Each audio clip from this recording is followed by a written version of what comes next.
soon as you start feeling like I have to, and then you put the period there, then you start feeling like your life is your own. I have to drive to work. I gotta find some way to make it interesting. I gotta stand in line at Target. I gotta find some way to make it interesting. No matter what it is, if you find a way to make it interesting, I mean, how many interesting experiences do you have to have before you have an interesting day? How many interesting days in a row do you have to have before you have an interesting week? How many interesting weeks do you have to have before you have an interesting month and year and ultimately life? But other than that, I don't know. What else is going to make you happy? What else is going to fulfill you? You can't know unless you try it. And all of a sudden you're going to find yourself, because this is an absolute truth of life. I promise you guys this. I won't make you many promises. I promise you this much. For those of you who are listening, happiness cannot be pursued. Happiness has to ensue. You can't pursue happiness. Happiness has to come from what you're doing. The point is that what makes you happy today is not necessarily what's going to make you happy tomorrow. What's going to make you happy tomorrow is not necessarily what's going to make you happy in 5 years or 10 years. So if you're always pursuing what makes me happy today, even if I get it, I don't stay there because my tastes change. All of a sudden something else makes me happy. So it's this constant process of pursuing, trying to catch up to happiness. You can't pursue it. It has to come from what you're presently doing. And sometimes you're going to find that happiness is just like wisdom. You're going to find it in some of the strangest places, man.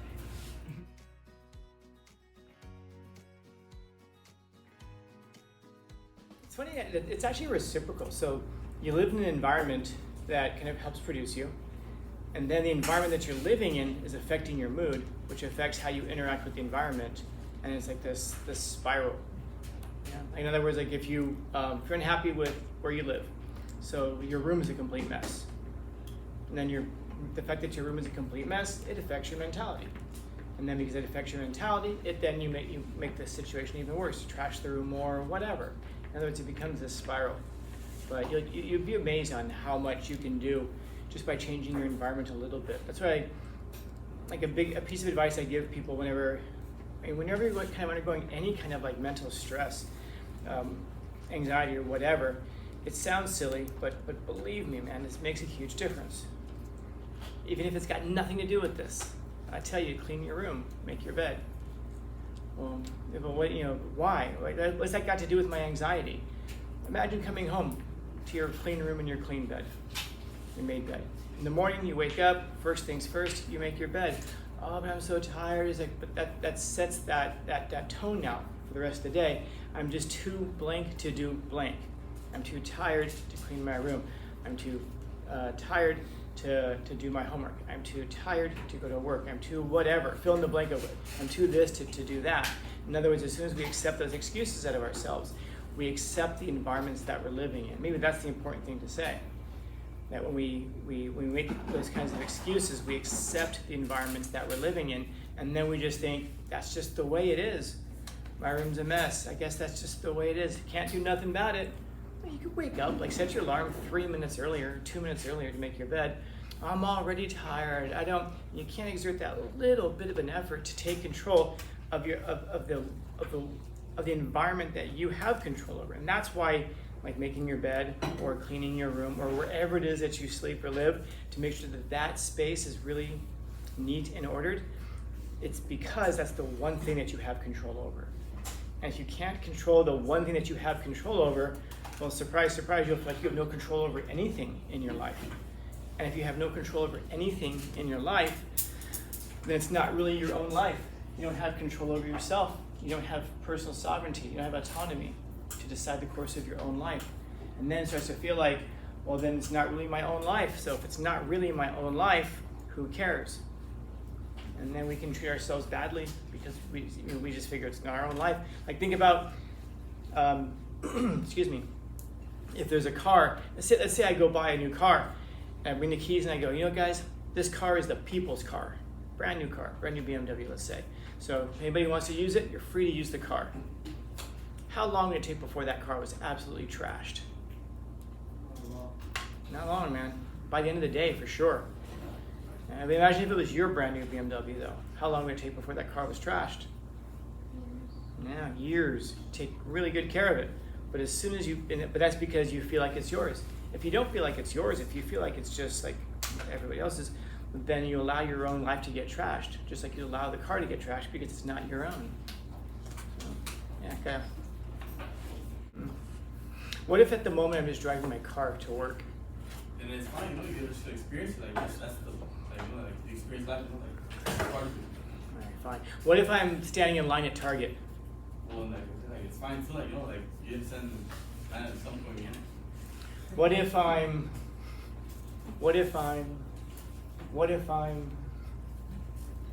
phone?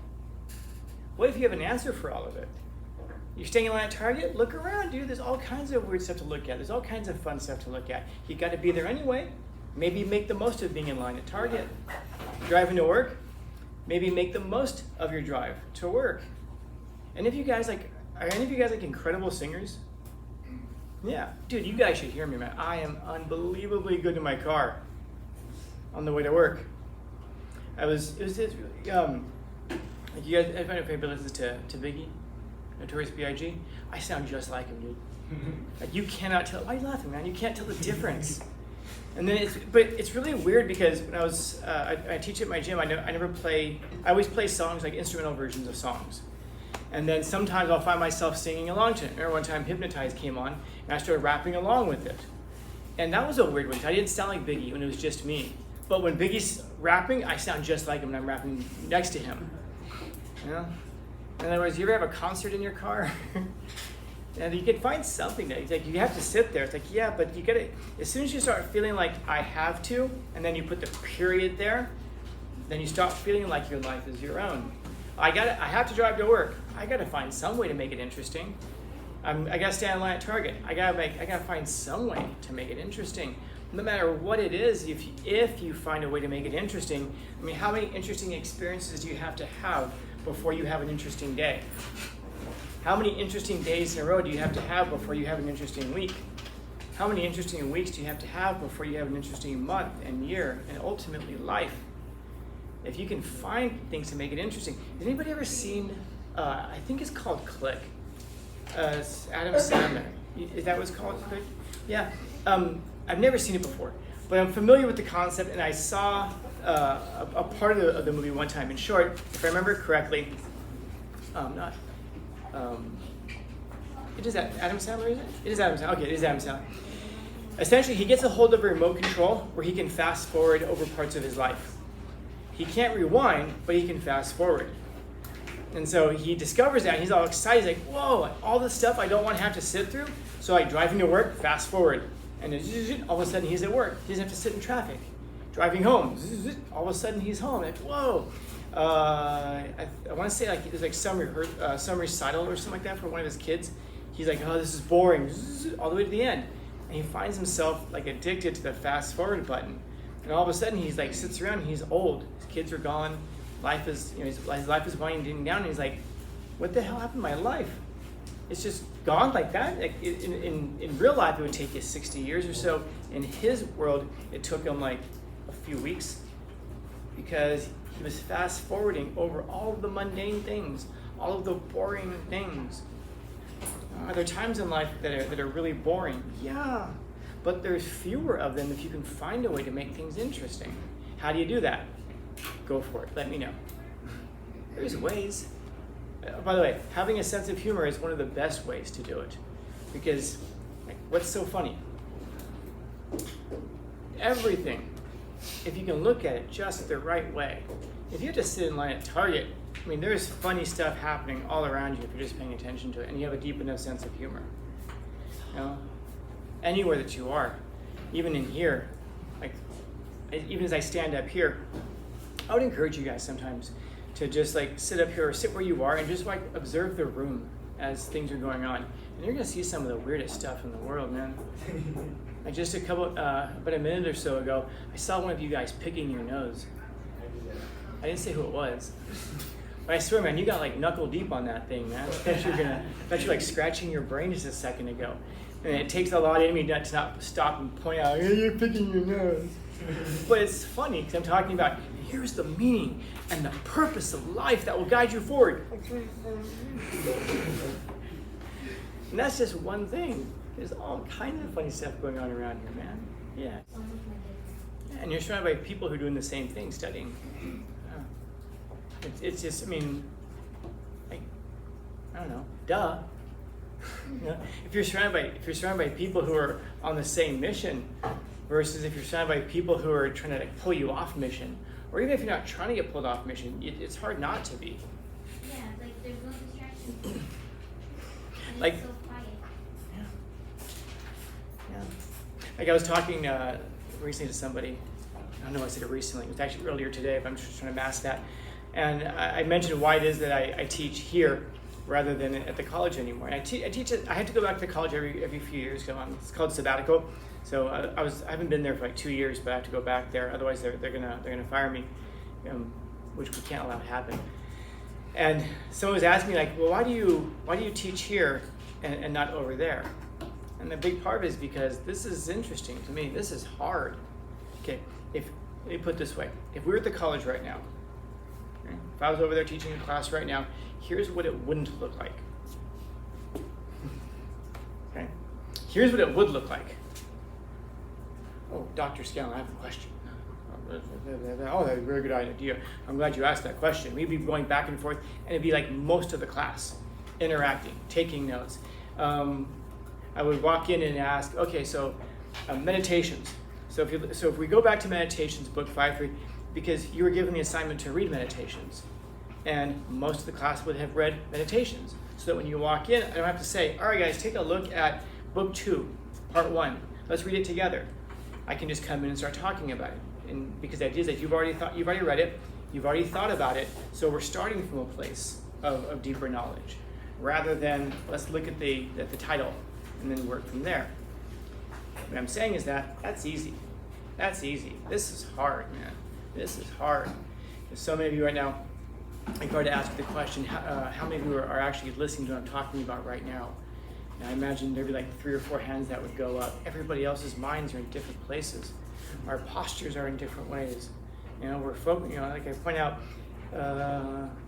only found one person. We don't even use electronics in this class. Everything we do is on paper, and yet I'll have people on computers in here. What's the message there?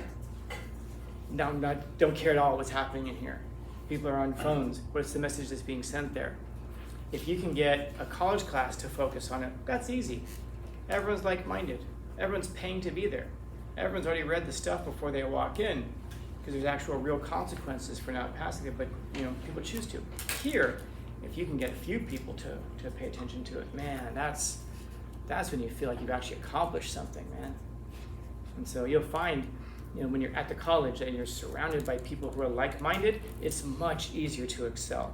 It's hard to do it here. You'll find that if you're in business and you surround yourself by other business owners who can talk to each other and interact, you can lean on them, they can lean on you, all of you guys will elevate together. Surround yourself with like-minded people, not exact same opinion people, but people who are focused on the same goals as you, if that makes sense. Sorry. Because it is the answer. Like if I were to ask you, all right guys, laugh, but a real laugh, not a fake one. You can't just laugh. You have to have a reason to laugh.